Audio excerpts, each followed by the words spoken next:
Assalamualaikum warahmatullahi wabarakatuh. Halo semuanya, selamat datang kembali di channel YouTube saya.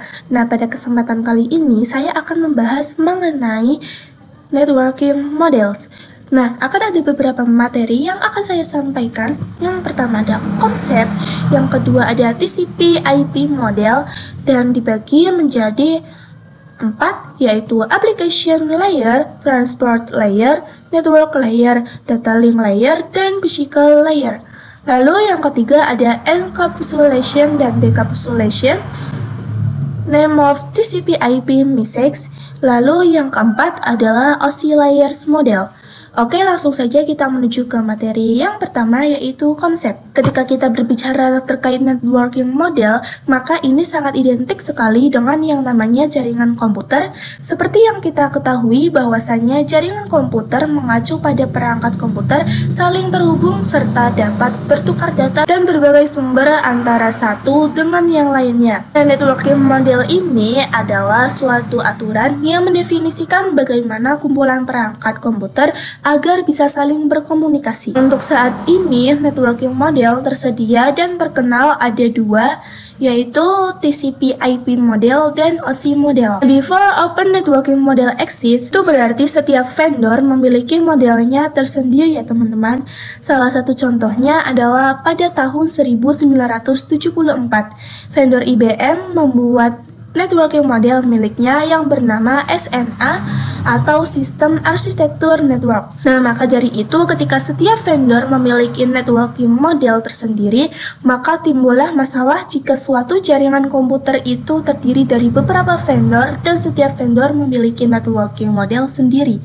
Maka akan timbul kesulitan untuk menghubungkan antar vendor karena mereka semua memiliki networking modelnya sendiri-sendiri. Maka dari itu ada open networking model, yaitu sebagai pembuka agar setiap vendor dapat saling berkomunikasi dan bertujuan untuk menjembatani antar vendor tersebut. Di setiap vendor hanya menggunakan satu networking model yang sama, entah itu OSI maupun TCP/IP model. OSI model dibuat oleh lembaga ISO, Internal Organization for Standardization.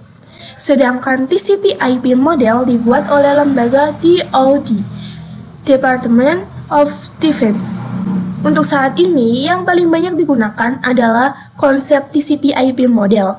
Kalau untuk yang lebih sering dipakai untuk media pembelajaran, itu lebih ke OSI model ya teman-teman. Tetapi tujuan dari keduanya itu sama, yaitu untuk terkoneksinya antara vendor. Nah, setelah open networking model exist, maka setiap vendor bisa saling berkomunikasi karena menggunakan jenis networking model yang sama ya teman-teman. Seperti ini, vendor 1 menggunakan TCP/IP, lalu IBM menggunakan TCP/IP, lalu vendor 2 menggunakan TCP/IP, maka ketiganya ini bisa saling berkomunikasi karena menggunakan networking model yang sama. Oke, langsung saja kita menuju materi yang kedua, yaitu TCP/IP model. TCP/IP model mendefinisikan suatu protokol agar antara perangkat komputasi utamanya yang berbeda network itu bisa saling berkomunikasi. Setiap networking model dipecah menjadi bagian-bagian kecil yang disebut sebagai layer. Jadi untuk TCP/IP model itu memiliki layers dan juga untuk yang OSI model pun memiliki layers.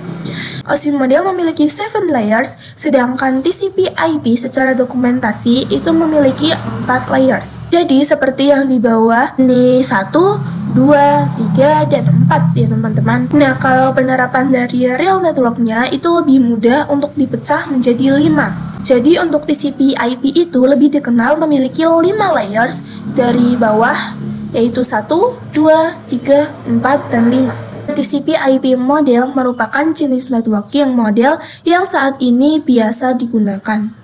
Jadi TCP/IP itu mendefinisikan suatu protokol agar antar komputer yang utamanya berbeda network atau vendor itu bisa saling berkomunikasi. Oke, langsung saja kita menuju materi yang ketiga, yaitu TCP/IP application layer. Jaringan komputer adalah sesuatu yang rumit dan kompleks, baik itu dari perangkat-perangkatnya, media penghubungnya, sampai pada aplikasi yang berjalan di dalamnya, seperti router boot yang diproduksi MikroTik dan Cisco, kemudian web browser, ada yang dibuat Google dan Mozilla, dan lain sebagainya. Tujuan dibuatnya networking model adalah sebagai acuan aturan yang harus diikuti oleh pembuat perangkat atau vendor ya teman-teman. Sini kita bisa lihat perbedaannya. Nah, di sini terdapat gambar atau ilustrasi. Untuk yang sebelah kiri, ini tidak menggunakan networking model yang sering disebut sebagai coarse networking. Sedangkan yang sebelah kanan, ini menggunakan networking model. Nah, di sini bisa kita lihat jika kita tidak menggunakan networking model, maka tata letaknya akan berantakan ya teman-teman. Sedangkan jika menggunakan networking model, itu sudah benar, sesuai aturan, dan tidak berantakan. Application layer ini berfungsi sebagai antarmuka dengan aplikasi, mengatur bagaimana aplikasi dapat mengakses jaringan, dan kemudian membuat pesan-pesan berskala atau menjembatani aplikasi dengan network ya teman-teman. Contohnya seperti service dari application layer itu seperti HTTP POP3, SMTP, IMAP, SSH, dan sebagainya. Nah, untuk HTTP itu digunakan ketika kita mengakses suatu web server. Di sini bisa kita lihat kita sudah menggunakan HTTP ya teman-teman. Untuk contoh dari penggunaan application layer itu misal kita mengakses sebuah website yang masih menggunakan HTTP. Nah, di dalam website itu pasti ada web server. Nah, klien ketika mengakses website.com itu pasti akan merequest ke web server ya teman-teman. Lalu nantinya web server akan mereply HTTP header. Lalu di dalam HTTP header itu terdapat banyak source informasi, baik data, source informasi, dan lain-lain. Di antara status informasi tersebut itu biasanya ada 200 oke. Itu informasinya, itu berarti akan memunculkan laman website. Tetapi jika munculnya 400 not found, itu berarti websitenya tidak menampilkan laman websitenya atau error. Oke teman-teman, langsung saja kita menuju materi yang keempat, yaitu TCP/IP Transport Layer. Nah, fungsi dari Transport Layer adalah menyajikan atau memberikan service ke application layer atau transfer data ya teman-teman. Di sini untuk protokol pada application layer itu berbeda dengan transport layer. Jika pada application layer itu memiliki beberapa protokol seperti HTTP POP3, IMAP, dan lain-lain, sedangkan pada transport layer itu memiliki dua protokol saja, yaitu TCP dan UDP. Di sini untuk perbedaannya bisa kalian baca sendiri ya teman-teman, atau kalian dapat membuka websitenya saja. Nah, untuk salah satu service pada transport layer, khususnya pada TCP, itu adalah error recovery mechanism. Cara kerja untuk error recovery mechanism itu misal klien request ke web server, nah nantinya akan di-reply oleh web server yaitu HTTP header. Di sini terdapat tambahan TCP sec 1 dan lain-lain. Pada bagian transport layer, HTTP header dan data akan ditambahkan ke TCP header, yang nantinya akan dibungkus menjadi segmen, kemudian akan transport ke perangkat jaringan. Jadi misal klien request ke web server, nantinya akan mereply melalui HTTP header yang akan dibungkus oleh segmen. Tetapi jika web server itu error atau ketika mengirim paket itu terdapat paket yang hilang, maka nantinya klien akan merequest ulang. Itu jika menggunakan protokol TCP ya teman-teman. Tetapi jika menggunakan UDP, jika web server mereply error, itu kliennya tidak akan merequest ulang. Oke teman-teman, langsung saja kita menuju materi yang kelima, yaitu TCP/IP Network Layer. Nah, untuk network layer hanya ada satu contoh, yaitu IP ya teman-teman. Jadi IP itu digunakan untuk komunikasi antar perangkat jaringan agar dapat saling komunikasi antar perangkat yang satu dengan yang lainnya. IP ini menyediakan dua fitur yang sangat penting, yaitu addressing dan routing, yang dimana berfungsi untuk menangani konektivitas dan pemilihan jalur. Addressing sendiri itu sama saja dengan IP, yaitu memberikan nama pada perangkat di jaringan komputer. Nah, ini contohnya dapat dua jenis IP address. Yang pertama ada IPv4. IPv4 itu terbagi menjadi 4 blok, yang setiap bloknya ada 8 bit. Pengalamatannya itu terdapat 32 bit. Dan yang kedua terdapat IPv6. IPv6 terbagi menjadi 8 blok, yang setiap bloknya itu ada 16 bit.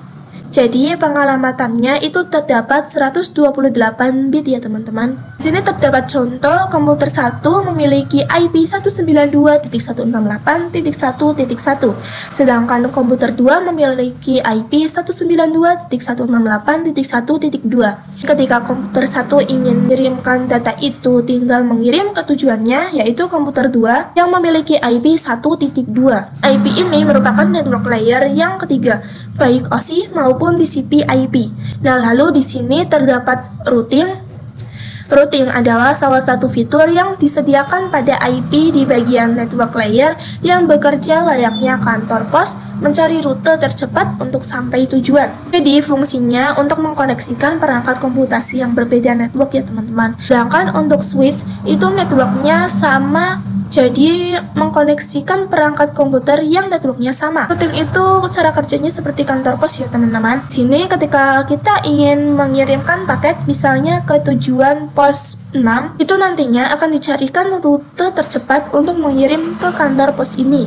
Dari 2B ingin mengirimkan sesuatu ke kantor pos 6, itu nantinya akan dicarikan rute tercepatnya.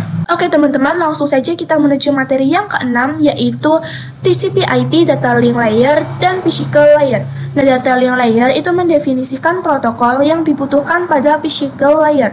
Physical layer itu adalah cabling ya teman-teman. Cabling atau kabel apa yang dapat menghubungkan device. Jadi mendefinisikan secara fisik apa yang digunakan untuk menghubungkan antar device baik wireless maupun wired. Untuk wired itu biasanya kabel UTP. Kita coba search pada Chrome kabel UTP.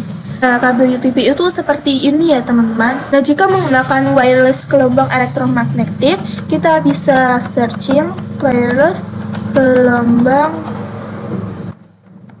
elektromagnetik seperti ini. Jadi jika menggunakan wireless itu menggunakan gelombang elektromagnetik, terdapat fitur pada data link layer yaitu SCS, yaitu Error Detection Mechanism.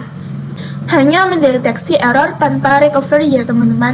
Ini sama seperti transport layer. Bedanya jika pada physical layer hanya mendeteksi tanpa recovery, sedangkan transport layer itu memberikan request ulang. Diibaratkan untuk physical layer ini, misalnya klien itu akan mengaksesnya ke web server. Nah, nantinya terdapat header untuk mereply, tetapi jika nantinya web server itu error atau tidak mengirimkan paket data yang full, itu akan terdapat error.